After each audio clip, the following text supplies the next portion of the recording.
नमस्कार. निवेदक विठ्ठल पवार या माझ्या यूट्यूब चॅनलमध्ये आपल्या सर्वांचं मनपूर्वक स्वागत करत आहे.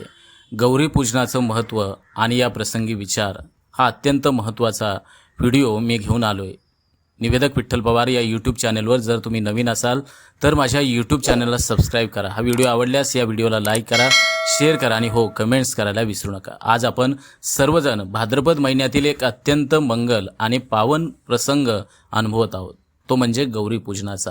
गौरी म्हणजे आपल्या जगदंबेचं, पार्वती मातेचं रूप. आपल्या घराघरात आज गौरीचं आगमन होतंय आणि त्या आपल्यासोबत समृद्धी, सौभाग्य, आनंद, समाधान आणि सुखाचा वर्षाव करतात.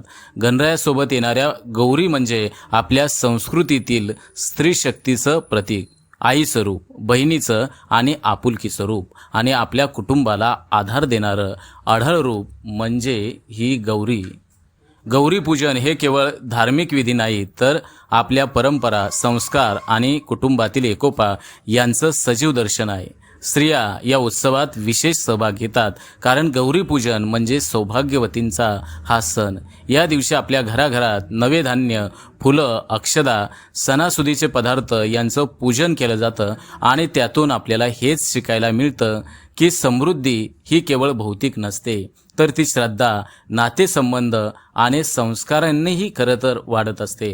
सांस्कृतिक दृष्टिकोनातून हा सण आपल्याला एकत्र आणण्याचं काम करत असतो. उखाणे, गाणे, नृत्य, पारंपरिक पदार्थ यामुळे आपली लोकसंपदा जपली जाते. खरं तर गौरी म्हणजे घराघरातल्या संस्कृतीची पावन दीक्षा. आज या मंगल प्रसंगी आपण सर्वांनी प्रार्थना करूया की या गौरी माता आपल्या प्रत्येकाच्या घरात सुख, शांती, आनंद, आरोग्य नांदावेत आणि आपल्या संस्कृतीचा, परंपरेचा आणि एकोप्याचा दीप असाच कायम उजळत राहो. गौरी पूजनाच्या आपल्या सर्वांना मंगलमय शुभेच्छा.